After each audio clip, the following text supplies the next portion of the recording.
Bunlar iç barıştan bahsediyor ya da işte bu savaşa karşı yeni bir ivme kazandırmak isterler siyasete. Elbette bütün bunlar konuşulup tartışılacak konular ama şunu söylemeden geçemeyeceğim. Böyle bir niyetleri olduğu halde 3 Ekim'de toplanan Milli Güvenlik Kurulu kararının sonuç bildirgesindeki 5 maddenin ilk 3'ü Kürtleri nasıl daha fazla öldürürüz, Kürtleri nasıl daha fazla döveriz üzerine endekslenmiş ve özetlenmiş 3 madde.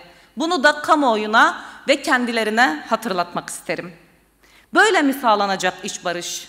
Böyle mi sağlanacak iç barışın stratejisi, böyle mi oluşturulacak? Değerli arkadaşlar, değerli halkımız, bizler dün olduğu gibi bugün de bu kürsüden bir kez daha yineliyoruz. Türkiye'de Kürt sorunu barışçıl ve demokratik yöntemlerle çözülmelidir. Sadece Türkiye'de değil, Suriye'de statü elde etmek üzere olan Kürt halkının statü hakkına dayanışmacı bir çizgiyle yaklaşılmalıdır. Bu, buranın Türkiye'nin resmi görüşü olarak da böyle sunulabilmelidir. Barışın bölgede sağlanmasının yolunun da buradan geçtiğini kimse unutmamalıdır. Ve bizler bu taleplerimizi yükseltmek için özellikle İmralı'da Sayın Abdullah Öcalan üzerinde devam eden tecridin kırılması gerektiğini canı yürekten savunuyoruz. 13 Ekim'de diye düzeltiyorum tarihi arkadaşlar ve biz Ahmet'ten barışın sesini Ankara'ya, İstanbul'a, Ahmet'ten barışın sesini Beyrut'a, Filistin'e, Ahmet'ten barışın sesini Ukrayna'ya, Tayvan'a kadar ulaştırmak istiyoruz. Biz bu kürsüden defalarca kez söyledik. Bütün dünya böyle bir savaş etkisi altına girmişken, savaş halka halka yayılırken bütün dünyaya elbette bir ülkenin kendi halklarıyla barışması, halkların birbiriyle daha dayanışmacı bir çizgi izlemesinden daha önemli bir yaklaşım olamaz. Bunu oturup mevcut olan iç barış aklını verenler de bu çerçevede düşünmek durumundadır. Türkiye, İran, Suriye, Irak için halkların eşitliğinin sağlanması çok önemli. Ateş çemberinin tam kalbinde olan 4 ülke. Ve bu ülkelerde en önemli sorunlardan biri Kürt sorunu. Ve Kürt sorunun bu ateş çemberi içinde olan 4 ülkede çözüme kavuşması elbette bölgenin barışına da son derece hizmet edecek, tarihsel ve stratejik öneme sahip olan bir konudur. Biz partimiz adına şu soruyu hem iktidara hem muhalefete soruyoruz. AKP ve ortakları bahsini ettiğimiz bu tablonun neresindeler? Ana muhalefet partisi bu tablonun neresinde? Çözüme dair, bu sorunların çözümüne dair nasıl bir programı var? Bunu kamuoyuna açıklamalarını bekliyoruz. DEM Parti bu tablonun neresinde biliyor musunuz? Dün olduğu gibi bugün de tam da onurlu barış karesinde. Biz onurlu barış istiyoruz.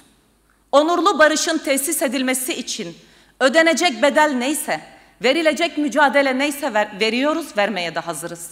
Bu konuda müzakere ve diyalog süreci gerektiren dönemlerde de müzakereye de diyaloğa da oturmaya hazırız.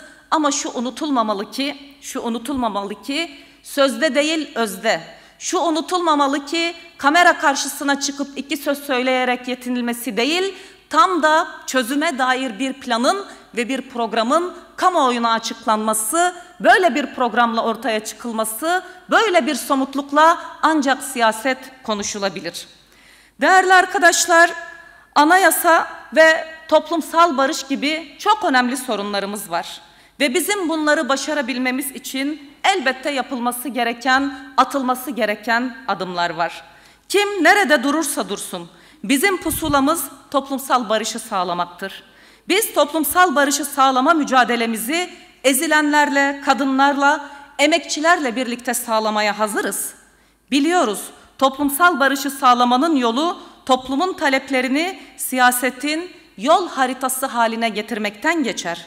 Toplum bize diyor ki, öncelikle herkesin gönülden inandığı ve herkesin benim anayasam diyebileceği bir anayasayı yapın diyor toplum bize. Toplum diyor ki 12 Eylül askeri junta anayasasıyla artık ilerlenmez diyor bize. Evet, bu bir ihtiyaçtır, doğrudur. Ama bunu sağlayabilmek için, yani demokratik bir anayasayı sağlayabilmek için, yani en geniş mütabakatı sağlayan bir toplumsal sözleşmeye imza atabilmemiz için öncelikli yapılması gereken yol temizliğidir. Demokratik bir anayasaya giden yolun temizliğini sağlamaktır. Bunu yapabilmenin yolu elbette bazı somutluklardan, bazı pratik adımlardan geçer. Aksi zaten mümkün değildir. Hapishaneler, cezaevleri işkencehaneye dönmüş durumda. İmralı tecridi 4 yıla yakındır devam ediyor. Ve buradan bu yol temizliğinin yine en önemli öğelerinden biri siyasi tutsakların serbest bırakılmasıyla ilgili bir yasal düzenlemenin çalışmasının başlatılmasıdır elbette. Onarıcı adalet budur, yapıcı adalet budur ve bu sağlanmalıdır tabii ki.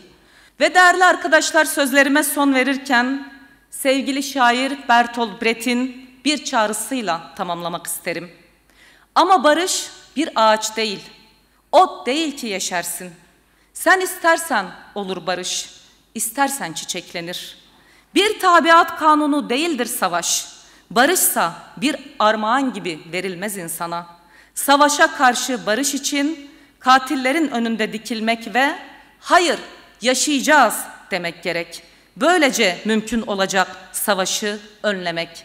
Bizler de eşit, adil, özgür bir düzende yaşamak için barışı, bu kadar savaşın yoğunlaştığı bir yerde savaşa karşı barışın sesini daha gür çıkarmak için katillere ve bu katliamları organize eden herkese karşı, emperyalist güçlere ve bölgedeki yerli işbirlikçilerine karşı bizler hep beraber dikileceğiz ve Bertolt Brecht'in dediği gibi hayır biz yaşayacağız diyeceğiz, yaşam hakkımızı savunacağız, barışı savunacağız. Barışa olan inancımla ve bu umutla hepinizi sevgiyle, saygıyla selamlıyorum. Sağ olun, var olun.